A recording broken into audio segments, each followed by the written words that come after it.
Now we are starting 2022 economics paper. इस year भी 20 to 25 के बीच में क्वेश्चंस आए थे। सिर्फ 2021 ऐसा ईयर था जहां थोड़े 15 ही क्वेश्चंस थे। बाकी 22 और 23 में भी आपको मोर देन 20 प्लस क्वेश्चन देखने मिलेंगे। सबसे पहला क्वेश्चन अगेन इंटरनेशनल बॉडीज से है। क्वेश्चन ये कह रहा है रैपिड फाइनेंसिंग इंस्ट्रूमेंट और rapid credit facility are related to provisions of which one of the following. ये जो दो इंस्ट्रूमेंट है ये किससे रिलेटेड है? पहला स्टेटमेंट कह रहा है Asian development bank, wrong. International monetary fund, yes ये IMF का ही है। नेक्स्ट UNEP भी नहीं होगा और वर्ल्ड बैंक भी नहीं होगा। इसका आंसर है international monetary fund. IMF rapid का मतलब क्या होता है? फास्ट। IMF जब भी क्राइसिस आता है तो रैपिड फाइनेंशियल इंस्ट्रूमेंट और रैपिड क्रेडिट फैसिलिटी प्रोवाइड कराता है अपने मेंबर्स को। इसके बाद थोड़ा डिटेल पढ़ते हैं। सबसे पहले रैपिड फाइनेंशियल इंस्ट्रूमेंट होता क्या है? It provides rapid financial assistance which is available to all member countries facing an urgent balance of payment need. अगर कोई कंट्री का बैलेंस ऑफ पेमेंट कम है, मतलब वो ट्रेड में लॉस में जा रहा है और उसको पैसे की ज़रूरत है, तो उस टाइम वो RBI में अप्लाई कर सकता है रैपिड फाइनेंसिंग इंस्ट्रूमेंट के लिए। It was created as a part of broader reform to make the IMF financial support more flexible to address the diverse needs of member country. ये लाया इसलिए गया था ताकि IMF का जो सपोर्ट है वो फ्लेक्सिबल रहे, सभी को मिल पाए और मेंबर कंट्रीज की डाइवर्स नीड्स को भी मीट किया जा सकता है। और इसीलिए it replace the IMF previous emergency assistant policies and it can be used in a wide range of circumstances. That is इसने IMF का एक प्रीवियस इमरजेंसी असिस्टेंट पॉलिसी थी उसको रिप्लेस कर दिया और अब वाइड रेंज ऑफ सर्कमस्टेंसेस में इसको यूज़ किया जाता है। मतलब ना सिर्फ बैलेंस ऑफ पेमेंट की ज़रूरत में, आपको अगर और भी कोई क्राइसिस फेस कर रहे हैं उस टाइम भी आप इसके लिए अप्लाई कर सकते हैं। Next is about rapid credit facility. Rapid credit facility क्या है? It provides rapid concession financial assistance to low income countries. जो लो इनकम कंट्रीज हैं उनको rapid concessional financial assistance provide कराता है that are facing an urgent balance of payment need with no ex post conditionality where a full fledged economic program is neither necessary nor feasible। यहाँ क्या होता है? एक fast concessional financial assistant दिया जाता है, यहाँ पे सभी मेंबर कंट्रीज को दिया जा रहा है, ये सिर्फ लो इनकम कंट्रीज को होगा। यही डिफरेंस है। RFI जो होता है आपका रैपिड फाइनेंशियल इंस्ट्रूमेंट वो सभी को मिल जाएगा, बट RCF जो होता है वो सिर्फ लो इनकम कंट्रीज को मिलेगा। लो इनकम कंट्रीज भी कौन सी? जो urgent balance of payment problem को फेस कर रही है और जहाँ पे एक फुल फ्लेज इकोनॉमिक प्रोग्राम की ज़रूरत है बट वो फिजिबल नहीं है, पॉसिबल नहीं है, इसीलिए। नेक्स्ट, इसको क्रिएट कहाँ किया गया था? It was created under the poverty reduction and growth trust as a part of broader reform to make the fund financial support more flexible. ये under poverty reduction and growth trust एक scheme है, उसके तहत इसको लाया गया था। Next, there are 3 windows. RCF के अंदर 3 विंडोज है। ये जो RCF है, सबसे पहला होता है एक रेगुलर विंडो, जहाँ पे अगर अर्जेंट बैलेंस ऑफ पेमेंट का क्राइसिस हुआ है वहाँ पे इसको इंट्रोड्यूस किया जा सकता है। नेक्स्ट है आपका exogenous shock window. It is for urgent balance of payment need to be caused by a sudden exogenous shock. जब भी कोई कंट्री में एक्सोजेनस शॉक विंडो होता है तब उसको अप्लाई किया जा सकता है। और लास्ट वाला है लार्ज नेचुरल डिजास्टर विंडो। जब डिजास्टर की वजह से कोई कंट्री प्रॉब्लम में चले गई है उस टाइम पे damage is assessed to be equivalent to exceeding 20% of the members GDP। यहाँ एक कंडीशन क्या लिखी हुई है? आपकी कंट्री में कोई डिजास्टर आया और उस डिजास्टर की वजह से आपकी GDP का 20% जितना नुकसान हुआ है आपका, उस टाइम पे आप नेचुरल डिजास्टर विंडो के तहत अप्लाई कर सकते हैं। शॉर्ट में आपको क्या जानना है? पहला RFI, ये कोई भी अप्लाई कर सकता है। नेक्स्ट है RCF, या RCF low middle income countries apply कर सकते हैं। इसमें भी 2 कंडीशन है। सबसे पहला है कि 3 कंडीशन है। सबसे पहला है रेगुलर विंडो जिसमें हर कोई अप्लाई कर सकता है। फिर है एक्सोजेनस शॉक। एक्सोजेनस शॉक मतलब अचानक, जैसे फॉर एग्जाम्पल कोविड-19 अचानक आ गया, that is an exogenous shock. Next है डिजास्टर। डिजास्टर में अगर आपकी GDP का 20% तक लॉस हुआ है तो आप इसके अंदर इसको अप्लाई कर सकते हैं। ये 3 विंडो थे RCF के अंदर। This is all you need to know about IMF। IMF पे हर साल एक क्वेश्चन तो मिनिमम होता ही है। इसके पहले भी हमने देखा था IMF का एक क्वेश्चन था जहाँ पे इंटर क्रेडिटर फैसिलिटी पे पूछ लिया था UPSC ने। नेक्स्ट वाला जो क्वेश्चन है दैट इज अबाउट नीर और रीर। नीर का मतलब होता है नॉमिनल इफेक्टिव एक्सचेंज रेट और रीर का मतलब होता है real effective exchange rate. Question कह रहा है with reference to Indian economy consider the following statement. सबसे पहला, increase in NEER indicate appreciation of rupee. Yes, पहला वाला सही है। नेक्स्ट कह रहा है increase in the real effective exchange rate indicates improvement in trade competitiveness. ये एक्चुअली रॉन्ग है, ये इंप्रूवमेंट नहीं होता है, ये डिक्रीज करता है ट्रेड कॉम्पिटिटिवनेस को, इसे रॉन्ग हो जाएगा। और थर्ड वाला कह रहा है increasing trend in domestic inflation related to inflation in other country is likely to cause an increasing divergence between NEER and NEER. Yes, अगर एक आपके डोमेस्टिक इन्फ्लेशन में इंक्रीजिंग ट्रेंड है as compare to foreign inflation, तो क्या होगा, आपके नीर और रीर में एक डिफरेंस नोटिस होगा। नीर का मतलब होता है नॉमिनल, रीर का मतलब होता है रियल। जब रियल लेवल पे नोटिस किया जाता है, नॉमिनल में क्या होता है, हम इन्फ्लेशन को नहीं लेते हैं। जब हम इन्फ्लेशन को काउंट करते हैं तो यही चीज़ को रियल कह देंगे, और जब इन्फ्लेशन को हम काउंट नहीं करेंगे तो उसको नॉमिनल कहा जाता है। इसका आंसर 1 and 3 होगा, that is C. Correct answer is 1 and 3। सबसे पहले नीर के बारे में दिया है। नीर क्या होता है, it is a unadjusted weighted average rate at which one country currency rate exchanges for a basket of multiple foreign currencies. In short क्या हो रहा है, ये मान लीजिए इंडिया का बास्केट है गुड्स का, ये फॉरेन बास्केट है।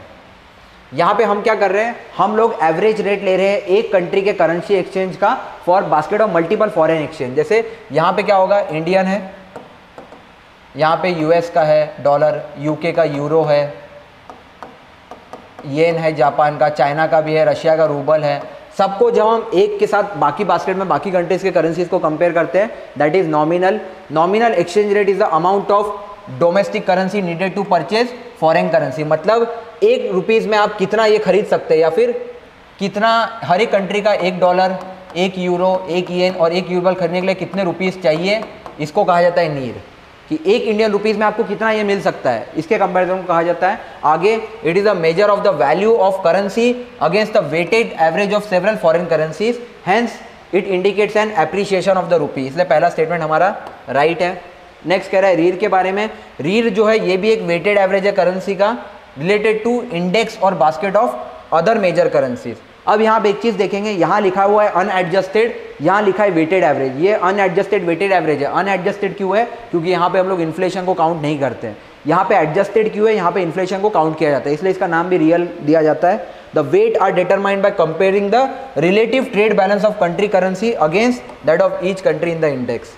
Increase in REER implies export are becoming more expensive and imports are becoming cheaper, जिस वजह से ट्रेड कॉम्पिटिटिव में लॉस होता है, इंक्रीज नहीं होता है, इसलिए हमारा सेकंड स्टेटमेंट रॉन्ग हो जाएगा। नीर के बारे में दिया है, नीर जो हमने ऑलरेडी देख लिया है। फाइनली रीर जो होता है वो भी हमने देख लिया है। लास्ट में एक स्टेटमेंट है, increasing trend is a domestic inflation related to inflation in other countries creates a divergence in NEER या रीर। यस, अगर आपके डोमेस्टिक इंडिया में आपको इन्फ्लेशन देखने मिलेगा as compare to other countries, तो नीर और रीर के बीच की वैल्यू में डिफरेंस ज़्यादा देखने को मिलेगा। थर्ड स्टेटमेंट भी राइट है, इसलिए हमारा आंसर हो जाएगा 1 and 3।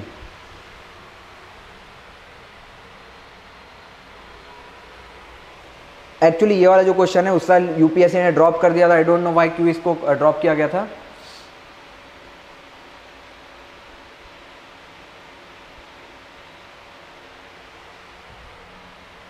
इसका यहाँ पे सॉल्यूशन भी गलत अटैच है, नीर और रीर का है।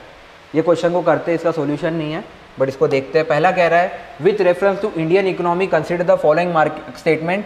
सबसे पहला, if the inflation is too high, अगर मार्केट में पैसा बहुत ज़्यादा है तो RBI is likely to buy government securities.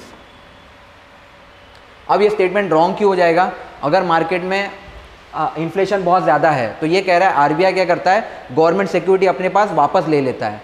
अब ये गलत क्यों होगा, अगर आरबीआई गवर्नमेंट सिक्योरिटी खरीदेगा, जब खरीदेगा तो वापस लोगों को पैसा देगा, जब वापस लोगों को पैसा देगा तो मार्केट में पैसा बढ़ेगा, इन्फ्लेशन कम नहीं होगा, इन्फ्लेशन बढ़ेगा। इसलिए पहला वाला स्टेटमेंट तो हमारा बाय डिफॉल्ट रॉन्ग हो जाएगा, क्योंकि इन्फ्लेशन जब हाई होता है ना तो रिजर्व बैंक ऑफ इंडिया क्या करता है, गवर्नमेंट सिक्योरिटी को सेल करता है, क्योंकि गवर्नमेंट सिक्योरिटी को सेल करेगा तो जितना मार्केट में एक्स्ट्रा पैसा है उसको आरबीआई खींच लेगा। बट यहाँ उल्टा दिया हुआ है। द मोमेंट आपका पहला रॉन्ग हो जाएगा, पहला जहाँ जाए उसको हटा दीजिए, आपका आंसर हो जाएगा 2 and 3 ओनली। सेकंड वाला राइट है, अगर रुपी की वैल्यू गिर रही है तो RBI is likely to sell dollar in the market. क्यों, रुपी की वैल्यू गिर रही है, इसका मतलब डॉलर स्ट्रांग हो रहा है, तो आप क्या करेंगे, मार्केट में डॉलर को बढ़ा देंगे। द मोमेंट मार्केट में डॉलर को बढ़ा देंगे, रुपीज़ की वैल्यू भी इंक्रीज हो जाएगी, क्योंकि मार्केट में डॉलर रुपीज़ का लेवल एक जैसा होने लगेगा। सेकंड स्टेटमेंट इसलिए राइट है। तीसरा कह रहा है, अगर यूएसए में इंटरेस्ट रेट गिर रहा है तो इसके वजह से आरबीआई डॉलर खरीदेगा। बिल्कुल, इंटरेस्ट रेट अगर यूएसए में गिर रहा है तो आरबीआई डॉलर क्यों खरीदेगा? यूएसए में अगर इंटरेस्ट रेट गिर रहा है तो वहाँ के लोग वहाँ इन्वेस्ट नहीं करेंगे, वहाँ के लोग बाहर इन्वेस्ट करेंगे, क्योंकि वहाँ के लोग बाहर इन्वेस्ट करना चाहेंगे तो आरबीआई चाहेगा इस टाइम पे डॉलर इजीली अवेलेबल है तो क्यों ना डॉलर को खरीद के फॉरेक्स रिजर्व में रख लिया जाए, क्योंकि कल को जब इंडिया में रुपीज डिवैल्यूएशन होगा तो आरबीआई जो ये डॉलर डाल रहा था मार्केट में यहीं से डालेगा। तो थर्ड स्टेटमेंट भी राइट हो जाएगा, हमारा आंसर हो जाएगा 2 और 3 ओनली। बट यहाँ पे एक्चुअली नीड और रीड वाला ही सोल्यूशन पेश किया गया, इसलिए एक्सप्लेनेशन नहीं है यहाँ पे। बढ़ते हमारे नेक्स्ट क्वेश्चन की तरफ। This question is about G20 common framework. अब जो G20 कॉमन फ्रेमवर्क है ये भी अगेन एक इंटरनेशनल बॉडी, G20 इंडिया में भी हुआ था, उसी के तहत एक कॉमन फ्रेमवर्क है, उसके ऊपर क्वेश्चन है। ये कह रहा है कुछ स्टेटमेंट दिए आपको कंसिडर करना है। सबसे पहला, it is an initiative endorse by the G20 together with Paris club. जी हाँ, ये जो G20 कॉमन फ्रेमवर्क है ये G20 ने पेरिस क्लब के साथ मिलकर एक इनिशिएटिव लाया था। नेक्स्ट है, it is an initiative to support low income countries with unsustainable depth. Unsustainable depth मतलब इतना ज़्यादा कर्जा ले लिया है जिस कर्जे के साथ वो सर्वाइव ही नहीं कर सकते, इसके लिए लाया गया था। जी हाँ, बिल्कुल सही है, ये लो इनकम कंट्रीज को सपोर्ट करने के लिए लाया गया था। हमारा सेकंड स्टेटमेंट भी राइट होगा, आंसर हो जाएगा बोथ 1 और 2 ओनली।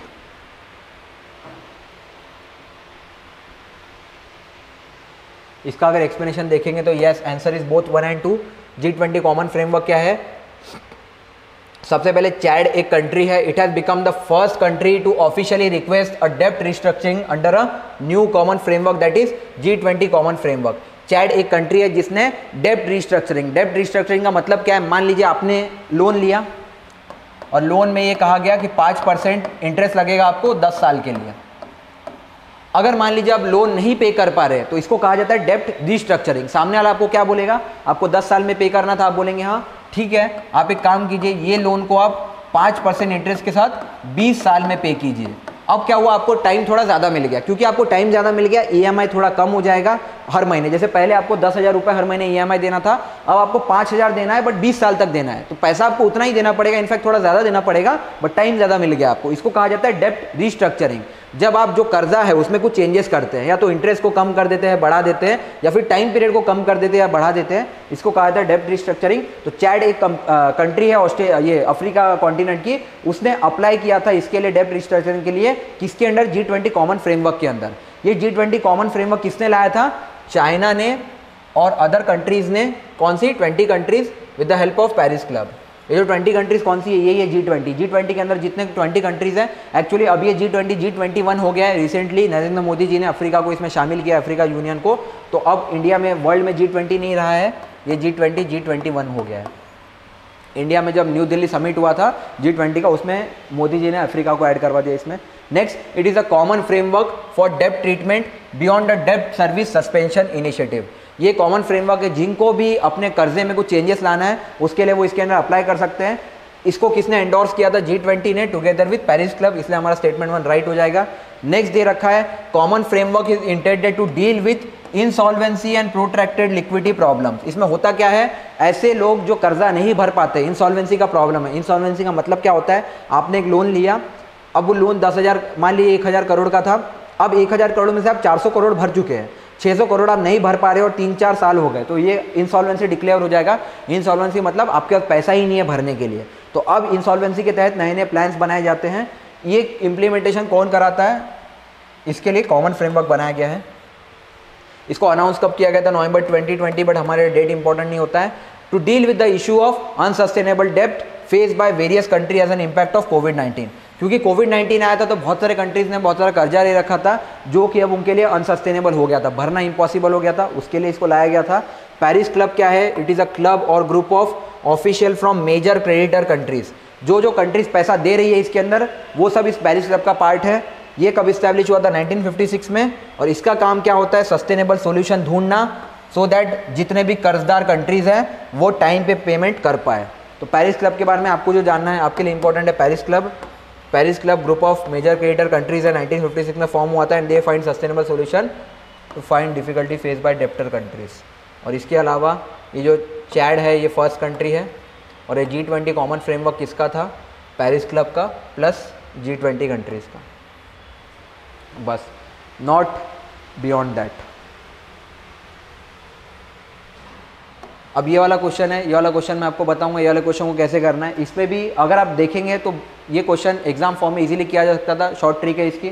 सबसे पहला कह रहा है with reference to Indian economy what are the advantages of inflation index bond. Inflation index bond का मतलब क्या होता है, सरकार ने एक बॉन्ड निकाला गवर्नमेंट सिक्योरिटी और सरकार ने कहा ये 100 रुपीज़ का बॉन्ड है। बट जब अब होता क्या था, गवर्नमेंट ने आपको कहा 1 साल बाद आपको मान लीजिए 10% इंटरेस्ट देगी, मतलब 110 रुपये देगी। बट अगले साल महंगाई बढ़ गई 10%, तो आपको तो कुछ फ़ायदा नहीं हुआ। इन्फ्लेशन इंडेक्स बॉन्ड में क्या होता है, सरकार इस बॉन्ड को ना इन्फ्लेशन महंगाई से लिंक कर देगी। मतलब अगले साल जितनी महंगाई बढ़ेगी उतना तो आपको और मिलेगा। मतलब मान लीजिए अगले साल महंगाई 5 रुपये हो गई, मतलब अब नेक्स्ट ईयर इसकी वैल्यू हो गई 105 रुपये, तो आपको 5 रुपये यहाँ पे एक्स्ट्रा मिलेगा, 115 रुपये। That is known as inflation index bonding, जहाँ आपने बॉन्ड के प्राइस को इन्फ्लेशन यानी महंगाई से लिंक कर दिया है। पहला स्टेटमेंट कह रहा है government can reduce the coupon rate on borrowing by the way of inflation index bond. जी हाँ, गवर्नमेंट ये कर सकता है। नेक्स्ट कह रहा है inflation index bond provide protection to the investor from inflation. जी हाँ, जो इन्वेस्टर है जिन्होंने पैसा लगाया है उनको महंगाई से प्रोटेक्शन मिलता है। अब मान लीजिए पहले 2 स्टेटमेंट आपको नहीं आते थे, बेस्ट है थर्ड स्टेटमेंट पढ़िए। ये कह रहा है जो इंटरेस्ट आपको मिलेगा एज वेल एज जो कैपिटल गेन्स है मतलब प्रॉफिट है उस पर गवर्नमेंट टैक्स नहीं लगाएगी। इतना याद रखिएगा, ऐसी कोई चीज़ नहीं है जिस पे गवर्नमेंट टैक्स नहीं लगाती है। तो थर्ड स्टेटमेंट जैसे ही आप देखते हैं आप वैसे ही हटा देते, जहाँ जहाँ थर्ड है आपका आंसर आ जाएगा 1 and 2 ओनली। बाकी 2 स्टेटमेंट पढ़ने ही नहीं थे, बस इतना पढ़ना है कि प्रॉफिट और इंटरेस्ट पे टैक्स नहीं लगेगा। गवर्नमेंट में जहाँ जहाँ आप इन्वेस्ट करते हैं, mutual fund, PPF, every social security scheme, हर टैक्सेबल इनकम होता है वो सारा कुछ। तो जब प्रॉफिट आप कमा रहे हैं इस पर डेफिनेटली टैक्स क्यों नहीं लगेगा। द मोमेंट आपने थर्ड स्टेटमेंट पढ़ा होता 1 और 2 को आप वैसे ही टिक कर देते हैं। वैसे 1 और 2 भी राइट है। गवर्नमेंट इसमें कूपन रेट्स को कम कर सकती है। इन्फ्लेशन इंडेक्स बॉन्ड में कूपन रेट कम करना क्या होता है, कल ही मैंने बताया था zero coupon bond. Zero coupon bond में क्या होता था, आप 100 रुपये की जगह आप पहले ही बोल देते हैं गवर्नमेंट कि 95 रुपीज़ में मेरे से खरीद लो, मैं इंटरेस्ट नहीं दूंगा, मैं 100 रुपीज़ डायरेक्ट दूंगा। This is known as reducing the coupon rate. और लास्ट में महंगाई से इससे प्रोटेक्शन भी मिलती है। तो सेकंड स्टेटमेंट भी राइट हो जाएगा। इसका आंसर है 1 and 2 only.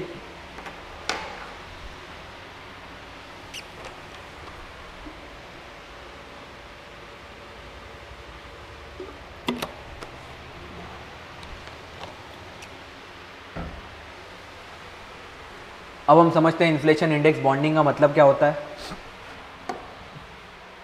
It provides a continuous return to investor regardless the amount of inflation. आपको प्रॉफिट आता रहेगा इन्फ्लेशन कितना भी हो। क्यों, आपने इन्फ्लेशन को लिंक कर दिया, तो महंगाई कितनी भी हो आप प्रॉफिट में हो। पहला स्टेटमेंट ये कह रहा है the real coupon interest rate on inflation index bond is fixed but nominal principal value is adjusted for inflation. इसमें क्या होता है, जो इंटरेस्ट रेट है वो तो फिक्स कर दिया है, बट जो प्रिंसिपल वैल्यू है जो 100 रुपये था उसको आपने इन्फ्लेशन से इंडेक्स कर दिया है। जैसे कि मैंने आपको कहा कि 100 रुपये की वैल्यू अगर 105 हो जाएगा तो नेक्स्ट ईयर 105 रुपये के अलावा जितना इंटरेस्ट प्रॉमिस किया गया था उतना आपको मिलेगा।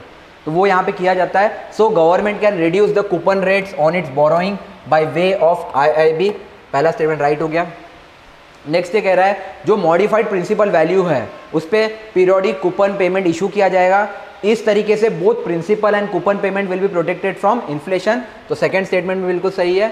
जब बॉन्ड मैच्योर हो जाएगा, मतलब जब 1 साल हो जाएगा, तो आपको प्रिंसिपल या फेस वैल्यू को एडजस्ट करके मिलेगा। Which ever is greater will be paid. मतलब जो मैंने आपको कहा कि 100 रुपीज़ है, इसमें गवर्नमेंट इसके ऊपर महंगाई को लिंक नहीं कर रही है। जो आपको 110 रुपये मिल रहा था, ये क्या था, इंटरेस्ट था, ये 10 रुपये। गवर्नमेंट क्या कर रही है, इस वैल्यू के ऊपर महंगाई को लिंक कर रही है। आपको पहले ही कह देगी गवर्नमेंट 95 रुपीज़ में दे रहा हूँ मैं। क्यों, नेक्स्ट ईयर 100 रुपये 105 हो जाएगा, तो पहले मैं आपको 5 रुपये डिस्काउंट दे रहा हूँ। 95 में खरीदिए, आपको 110 मिलेगा। महंगाई से ऑलरेडी गवर्नमेंट इसको लिंक कर दिया है। तो यही कह रहा है गवर्नमेंट, जो भी ज़्यादा होगा उसको पे किया जाएगा आपको। नेक्स्ट, ये इन्फ्लेशन इंडेक्स बॉन्ड को क्लासीफाई किया जाता है किस कैटेगरी में। एक हो गया government security, hence they qualify for repo transaction as well as SLR status. Next कह रहा है ये इन्फ्लेशन इंडेक्स बॉन्ड है, ये असिस्ट करते हैं स्मॉल इन्वेस्टर को प्रोटेक्ट करने के लिए, even the principal amount against the inflation, hence investor protected रहता है इसमें। It also predicted to enhance domestic saving and reverse the saving to GDP ratio downward trend. Next कुछ फीचर दे रखा है इन्फ्लेशन इंडेक्स बॉन्ड का। They were announced in 2013 budget. उसके बाद anyone can invest in these bond, कोई भी इसमें इन्वेस्ट कर सकता है। However they are distributed in such a way that institution investor such as LIC और mutual fund 80% of the bonds and retail investor receive only 20%। इसके बारे में कुछ दे रखा है। आपको क्या याद करना है कि 2013 बजट में था, ये याद करने की जरूरत नहीं है कब इंट्रोड्यूस किया गया था। अब क्योंकि इसको 10 ईयर्स हो गया है तो फ्यूचर के लिए इंपॉर्टेंट हो जाता है ये। आपको क्या याद रखना है, इसमें कोई भी इन्वेस्ट कर सकता है, बट इसको इस तरीके से बांटा जाता है कि जो इंस्टीट्यूशन इन्वेस्टर है, इंस्टीट्यूशन इन्वेस्टर मतलब ये जो आपके LIC और म्यूचुअल फंड हो गए, ये लोग अपने आप में एक इंस्टीट्यूशन है जो इसमें इन्वेस्ट करते हैं। वो इसमें क्यों इन्वेस्ट करते हैं वो भी बताऊंगा आपको। तो वो लोग 80% ऑफ द बॉन्ड रिसीव कर सकते हैं, जबकि आप और मैं 20% इन्फ्लेशन इंडेक्स बॉन्ड में ही इन्वेस्ट कर सकते हैं। जैसे अगर गवर्नमेंट ने 100 इन्फ्लेशन इंडेक्स बॉन्ड निकाले तो 80 जो बॉन्ड होते हैं उसमें सिर्फ LIC और म्यूचुअल फंड जैसे लोग ही इन्वेस्ट कर सकते हैं, और आप और मैं 20% ऑफ द बॉन्ड खरीद सकते हैं। लास्ट में दे रखा है ये बॉन्ड्स को ऑक्शन किया जाता है। कौन ऑक्शनिंग करता है? RBI directly. Thus the government receive this money. Minimum और मैक्सिमम इन्वेस्टमेंट से कितना किया जा सकता है? 10,000 रुपये मिनिमम इन्वेस्टमेंट कर सकते हैं, और मैक्सिमम आप इसमें 25 लाख रुपए इन्वेस्ट कर सकते हैं। अब जो मैं आपको कह रहा था म्यूचुअल फंड और LIC वाले इसमें इन्वेस्ट करते हैं। होता क्या है, जब आप म्यूचुअल फंड में इन्वेस्ट करने जाएंगे, आपने देखा होगा लोग कहते हैं म्यूचुअल फंड में इन्वेस्ट करो बहुत प्रॉफिट मिलता है। उसके पीछे रीज़न ये है, म्यूचुअल फंड में ना एक पर्सन होता है, ये मान लीजिए फंड मैनेजर है, ये बैठा रहता है और बहुत, जैसे मान लीजिए क्या करेगा, 100 लोगों का पैसा ये मैनेज करता है। अब इसके बाद 100 लोगों का पैसा आ चुका है। अब ये क्या करता है ना, फंड मैनेजर इतने सारे लोगों का पैसा अलग अलग जगह इन्वेस्ट करता है। जैसे इसने आपको कहा मैं आपको 10% इंटरेस्ट दूंगा, तो जब ये 10% इंटरेस्ट तो आपको तभी दे पाएगा जब इसको कुछ इंटरेस्ट मिलेगा 10 से ज़्यादा, तभी तो आपको 10 दे पाएगा। नहीं तो ये खुद 10 देगा और ये खुद 10 से कम इंटरेस्ट मिलेगा तो ये लॉस में चला जाएगा। तो ये लोग क्या करते हैं, ये इन्फ्लेशन इंडेक्स बॉन्ड में इन्वेस्ट करते हैं, या फिर ऐसे जगह इन्वेस्ट करते हैं जो बहुत ज़्यादा रिस्की होता है। जैसे ये लोग क्या करेंगे, मान लीजिए कोई कंपनी के कॉमर्शियल पेपर में इन्वेस्ट कर देंगे।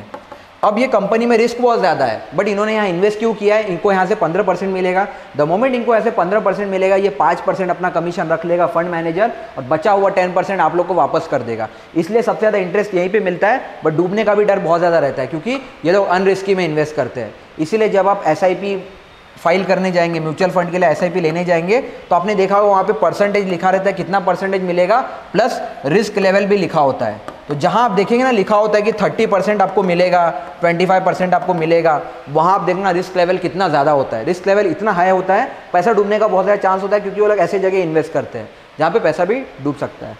इसलिए कहा है LIC और म्यूचुअल फंड वाले भी इन्वेस्ट कर सकते हैं।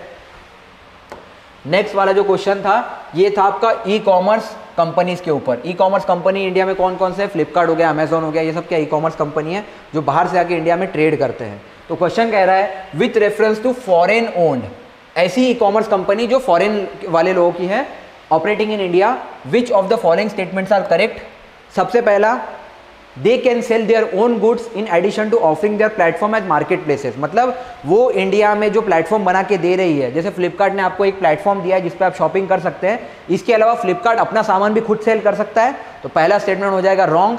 पहले ये चलता था, अब ये मना कर दिया गया है। इसलिए आपने देखा होगा क्लाउड रिटेल करके कंपनी थी जो फ्लिपकार्ट के गुड्स सेल करती थी, अब उस पर थोड़ा रेस्ट्रिक्शन है। सेकेंड कह रहा है the degree to which they can own big seller on their platform is limited. ये भी बात बिल्कुल सही है। ये लोग जो बिग सेलर्स होता है, जैसे मैंने आपको बताया क्लाउड रिटेल का एग्जांपल, क्लाउड रिटेलर एक बिग एग्जांपल है क्लाउड रिटेल, और ये फ्लिपकार्ट का ही इन्वेस्टमेंट है इसके अंदर, बट उसमें भी फ्लिपकार्ट जो ओनरशिप रख सकता है वो लिमिटेड है।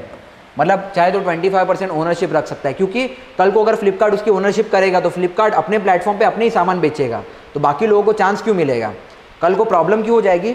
फ्लिपकार्ट जब पहले आया था तो उसने बोला था इंडिया में किसी को भी सामान बेचना है वो हमारे पे प्रोडक्ट लिस्ट कीजिए, सामने वाला आदमी खरीदेगा, आपको डिलीवरी कर दिया जाएगा।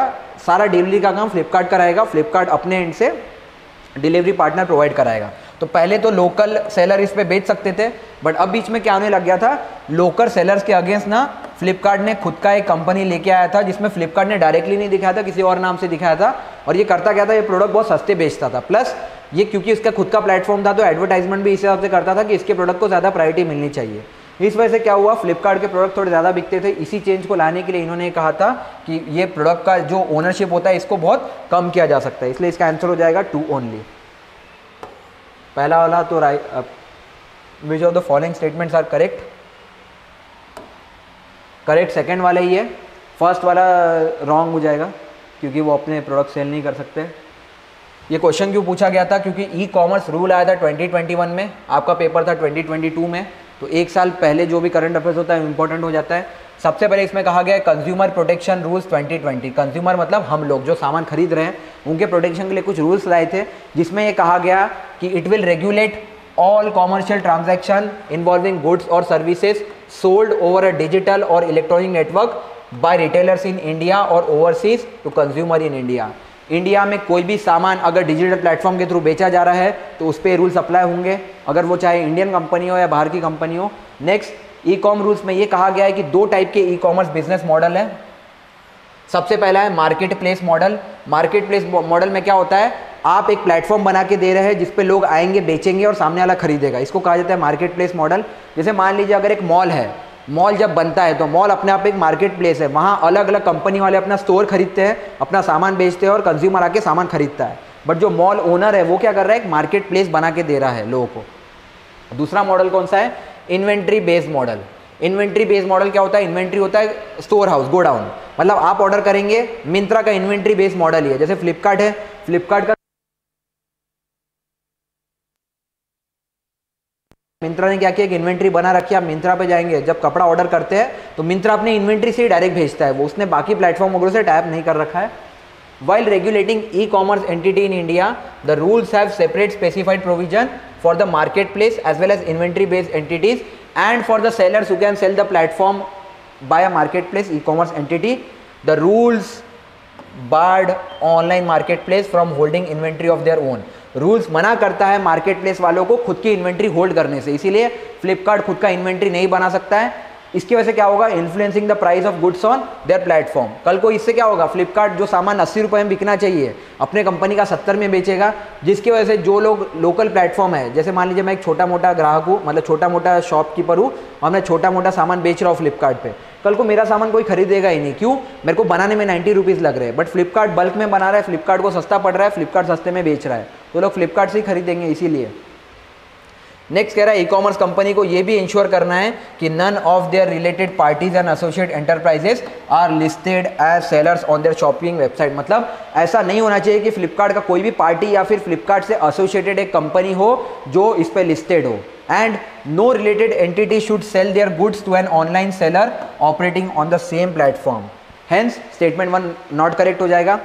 सेकंड स्टेटमेंट क्यों राइट है, जो बड़े सेलर है उन पे एक लिमिट है कि 20% for the sale on the e-commerce platform. मतलब अगर वही बहुत बड़ा सेलर है, प्यूमा है, प्यूमा एक बहुत बड़ा सेलर है, वो फ्लिपकार्ट पे अपने प्रोडक्ट सेल कर सकता है, बट 20% ऑफ द सेल ही कर पाएगा वो, क्योंकि फिर बाकी लोगों को ही प्लेटफॉर्म मिलना चाहिए, क्योंकि प्यूमा का ऑलरेडी स्टोर है, प्यूमा का ऑलरेडी एक वेबसाइट है। अगर फ्लिपकार्ट पे भी प्यूमा ही सेल करेगा, एडिडास ही सेल करेगा, तो बाकी लोग कहाँ जाएंगे। Next, e-commerce entity providing a market place will not exercise ownership और कंट्रोल ओवर द इन्वेंट्री। जो लोग मार्केट प्लेस रन कर रहे हैं वो खुद का इन्वेंट्री नहीं रन कर सकते हैं। सच एन ओनरशिप और control over the inventory will render the business into inventory based model. ऐसा करने पे क्या हो जाएगा, जो मार्केट प्लेस मॉडल है वो इन्वेंट्री मॉडल में कन्वर्ट हो जाएगा, इसीलिए मना किया गया है।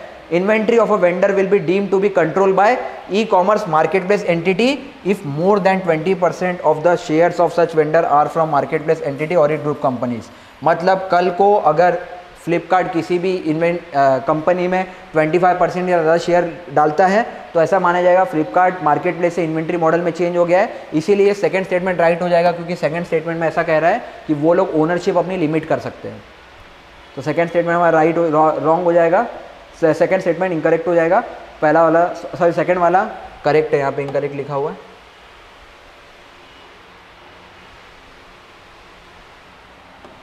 नेक्स्ट वाला आपको क्वेश्चन है, विच of the following activities constitute real sector in the economy. अब ये क्वेश्चन मान लीजिए कोई न्यू पर्सन बैठा है एग्जाम में, उसको कुछ आइडिया नहीं है, ये वैसे भी कर सकता है। रियल सेक्टर का मतलब क्या होता है, जिसको आप अपनी आंखों से देख सकते हैं, फील कर सकते हैं। सबसे पहला ऑप्शन बढ़िए, farmer harvesting there crop.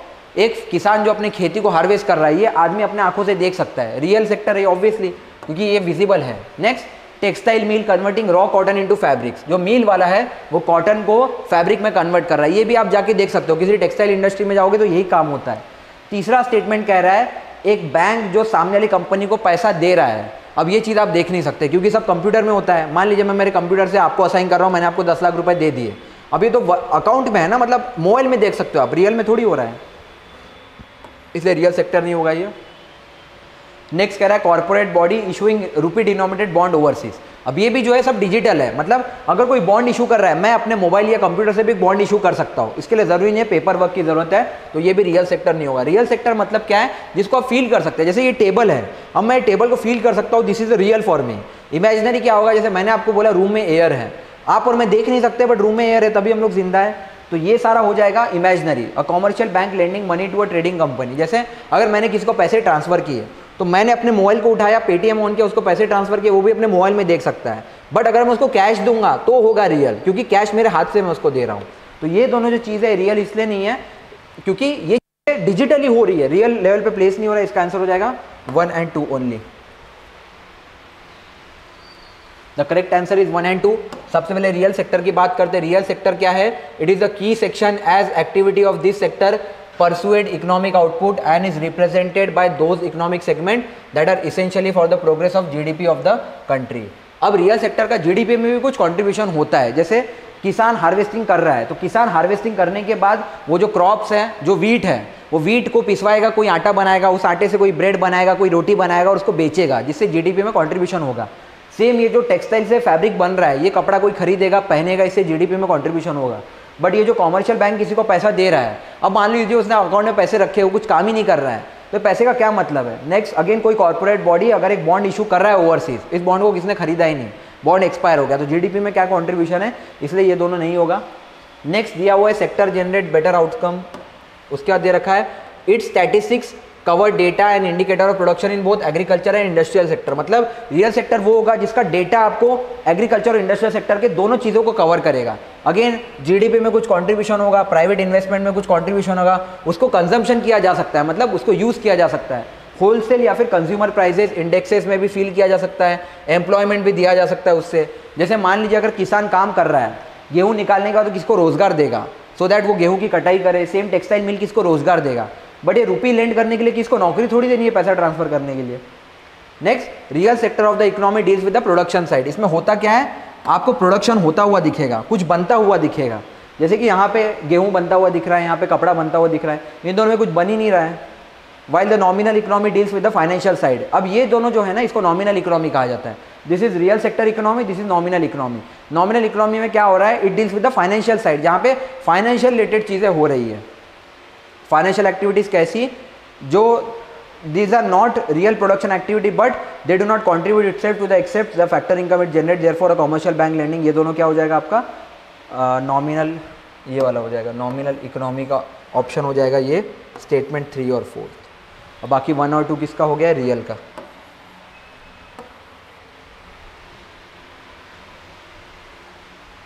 Next वाला क्वेश्चन है which one of the following situation best reflect indirect transfer. ये कह रहा है इनडायरेक्ट ट्रांसफर का बेस्ट डेफिनेशन क्या है, that is often talk about in media recently with reference to India.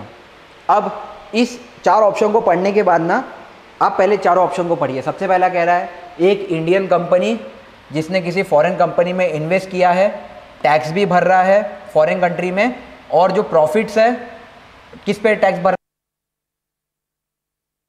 Transfer कह रहा है, गलत है। सेकेंड, एक फॉरेन कंपनी जिसने इंडिया में इन्वेस्ट किया, वो टैक्स भी भर रहा है जो प्रॉफिट उससे कमा रहा है, ये भी इनडायरेक्ट ट्रांसफर नहीं होगा। ये दोनों हो गए फॉरेन ब्रांचेस, इंडियन कंपनी का फॉरेन ब्रांच, फॉरेन कंपनी का Indian branch. Next, Indian company purchases tangible assets in a foreign country and sell such asset after their value increases and transfer the proceed to India। पहला option जहाँ पे transfer word आया, और second option a foreign company transfer share and such share derive their substantial value from asset located India. 2 option में transfer है, ये दोनों को हटा दीजिए। अब थर्ड और फोर्थ को अच्छे से पढ़िए। तीसरा ऑप्शन कह रहा है एक ऐसी इंडियन कंपनी जिसने कुछ इंडस्ट्रियल इक्विपमेंट खरीदे फॉरेन कंट्री में और उसको बेच दिया इंडिया में, और जो फ़ायदा हुआ उसको इंडिया में ट्रांसफ़र कर दिया। बट ये चीज़ नहीं है, ये फॉरेन के हिसाब से इनडायरेक्ट ट्रांसफ़र होगा। इंडिया के हिसाब से इनडायरेक्ट ट्रांसफ़र क्या होगा, एक फॉरेन कंपनी जिसने शेयर को ट्रांसफ़र कर दिया है और वो शेयर जो अपना वैल्यू डिराइव कर रहे हैं वो इंडिया से डिराइव कर रहे हैं। ये वाला वैल्यू बिल्कुल राइट होगा, डी है इसका आंसर। इनडायरेक्ट ट्रांसफ़र में क्या होता है, टैक्स बचाने के लिए किया जाता है। जैसे मान लीजिए मैं इंडिया में बिजनेस करना चाहता हूँ, तो मैं इंडिया में बिजनेस करूँगा तो मुझे इंडिया में टैक्स देना पड़ेगा। तो मैं क्या करूँगा, मैं बोलूँगा मैं एक आयरलैंड की कंपनी है, उसका ब्रांच हूँ, मैं ऐसा कहूँगा।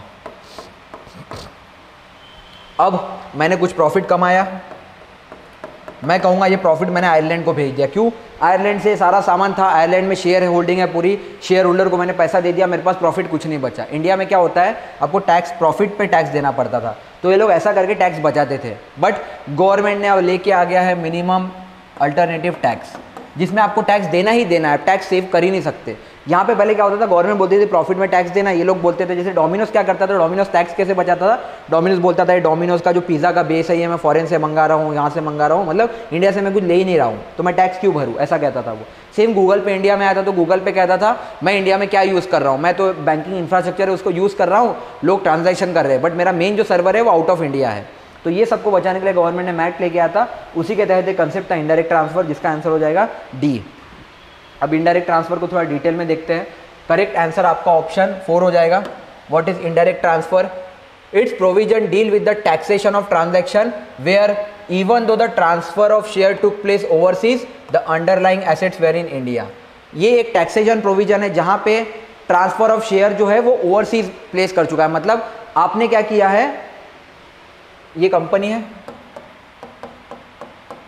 इंडिया में आपने एक ब्रांच खोला, ये शेयर जितने भी थे आपने कह दिया शेयर जो वैल्यू डिराइव करते हैं ना इंडिया में, जो इक्विपमेंट्स है, मशीन इक्विपमेंट्स है, वहां से डिराइव करते हैं, तो आप जो टैक्स पे भी कर रहे हो इंडिया में कर रहे हो, फॉरेन में नहीं करोगे, इसके लिए इनडायरेक्ट ट्रांसफर का टर्म लाया गया था। अब इसमें और क्या दिया हुआ है, it refers to the situation where when foreign entities own share or assets in India, the share of such foreign entities are transferred instead of a direct transfer of underlying assets in India। अब ये क्या कर रहे हैं, foreign entities जो share own करती है वो ये कहती है कि शेयर जो है फॉरेन एंटाइटीज को ट्रांसफर कर दिया हमने रादर देन इंडिया में डायरेक्ट ट्रांसफर के, इसलिए ऑप्शन 4 आपका करेक्ट होगा।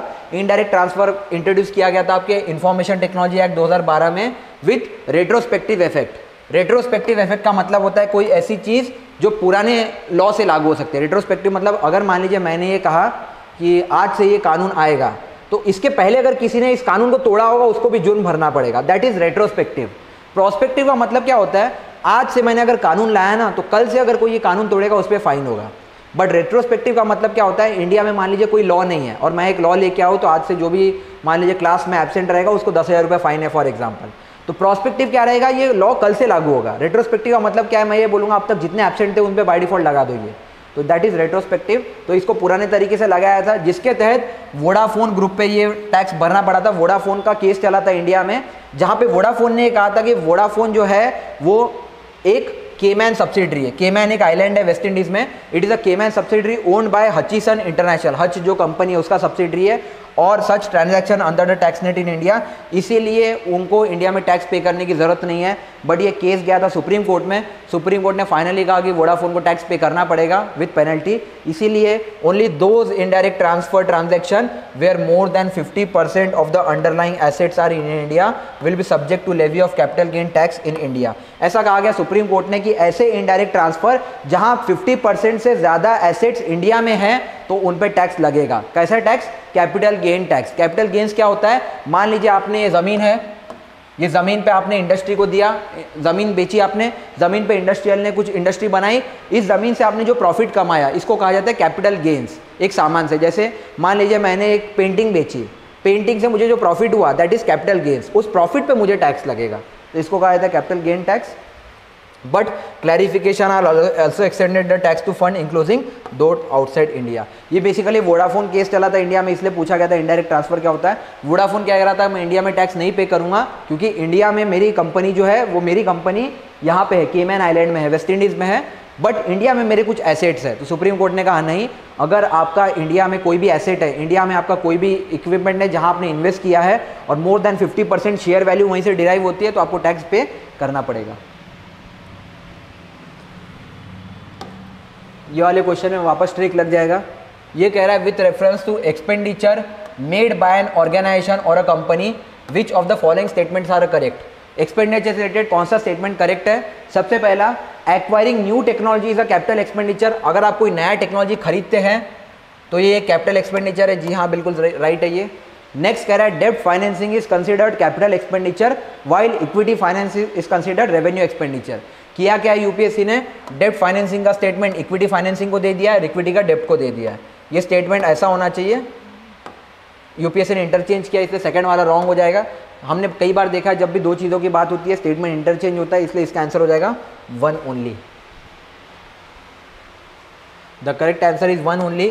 सबसे पहले कैपिटल एक्सपेंडिचर के बारे में दिया है, it is the expenditure by the government for the development of fix assets. अगर गवर्नमेंट इंडिया में कोई एसेट बनाना चाहती है उसके लिए कुछ पैसा खर्च करती है, that is capital expenditure.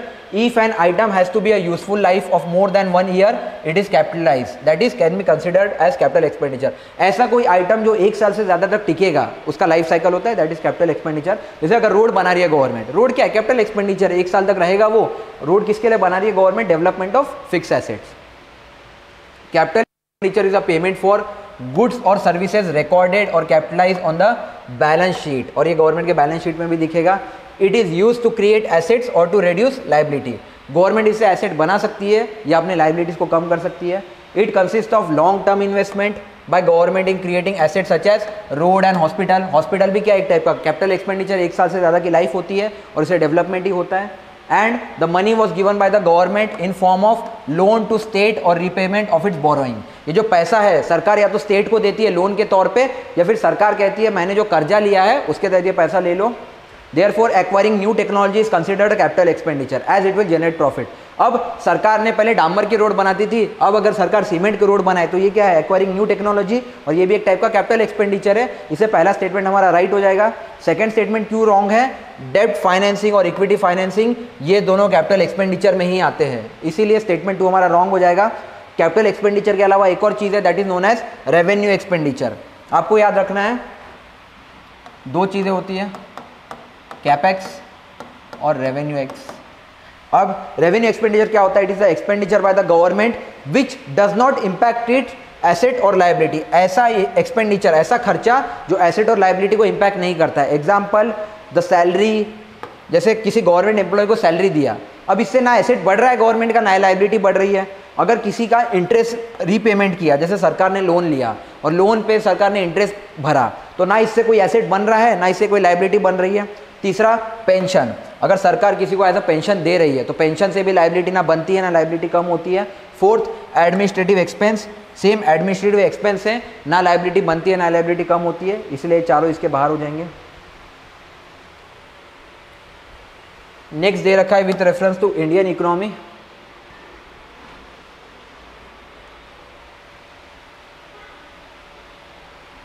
With reference to Indian economy consider the following statement. सबसे पहला कह रहा है a share of household financial saving goes towards the government borrowing. सरकार जो पैसा बोरो कर रही है उसमें आपका और मेरा सेविंग का कुछ हिस्सा जा रहा है. बिल्कुल सही बात है. हम जो पैसा इन्वेस्ट करते हैं बैंक में, गवर्नमेंट बैंक से ही मान लीजिए पैसा उठाती है, या फिर गवर्नमेंट अगर किसी पर्सन से पैसा ले रही है, जैसे आपने सेविंग किया, कल को जाके आप गवर्नमेंट स्कीम में ही पैसा लगाएंगे तो जी हाँ, आपका सेविंग का कुछ हिस्सा गवर्नमेंट एक्सपेंड बोरोइंग में जा रहा है.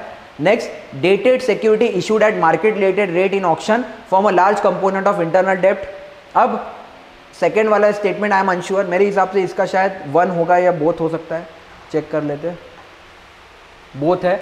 सेकंड वाला भी राइट है. डेटेड सिक्योरिटी क्या होता है? जो सिक्योरिटी, ऐसी सिक्योरिटी जिसपे एक सर्टेन डेट, प्रीफिक्स डेट होती है. ये कह रहा है इसको जब मार्केट रेट पे इशू किया जाता है तो ये एक इंटरनल डेप्ट, इंटरनल डेप्ट मतलब सरकार जब इंडिया के अंदर ही कर्जा ले रही है उसका एक लार्ज कंपोनेंट है. तो ये स्टेटमेंट भी राइट है. आपका आंसर हो जाएगा बोथ 1 and 2 ओनली. देख लेते हैं सबसे पहले हाउस होल्ड फाइनेंशियल सेविंग. आपने जो पैसा सेव करके रखा है वो कहाँ रख सकते हो? अपने पास एज अ कैश या फिर बैंक में या फिर किसी गवर्नमेंट सिक्योरिटी में, म्यूचुअल फंड में, पेंशन में, इंश्योरेंस में और स्मॉल सेविंग स्कीम में. ये सारे पैसे से गवर्नमेंट कुछ बोरो करती है अपनी स्कीम पूरे करने के लिए, इसीलिए the total of this saving is referred to as gross household financial saving. ये पूरे सेविंग को मिला के gross household financial saving कहा जाता है. Once financial liability including loan from bank, NBFC and housing finance company are subtracted from gross saving, what remain is referred to as net household financial saving. A share of the household financial saving goes to government borrowing. सरकार जो पैसा बोरो कर रही है उसमें से कुछ पैसा जाता है, क्योंकि ये जो हाउस होल्ड फाइनेंशियल सेविंग है ये पैसा कहाँ है? पब्लिक अकाउंट ऑफ इंडिया में. और पब्लिक अकाउंट ऑफ इंडिया किसके अंडर में होता है? डायरेक्ट गवर्नमेंट के अंदर में. It mainly consist of provident fund. जब आप जॉब करेंगे तो आप एक प्रोविडेंट फंड में पैसा डालेंगे. ये प्रोविडेंट फंड में आप ही का पैसा रहता है. जैसे आप जब नौकरी करेंगे तो 12% आपके सैलरी से पीएफ कटेगा. इसमें से 8.33% जो होता है ये जाता है आपके पेंशन फंड में, सॉरी पीएफ में जाता है, और बचा हुआ 3.66% आपके पेंशन में जाता है. तो यही पैसा गवर्नमेंट यूज़ करती है. डेटेड गवर्नमेंट सिक्योरिटी क्या है? ये एक टाइप का गवर्नमेंट सिक्योरिटी है या फिर बॉन्ड है जो लॉन्ग टर्म के लिए इशू किया जाता है, जिसका रेंज होता है 5 साल से लेके 30 साल. इस पे एक फिक्स या फिर फ्लोटिंग कूपन होता है या फिर इंटरेस्ट रेट होता है जो कि आपको फेस वैल्यू पे करना होता है. The securities can be issued by both centre and state government to mobilise fund, इसको दोनों इशू कर सकता है, स्टेट गवर्नमेंट भी और सेंट्रल गवर्नमेंट भी।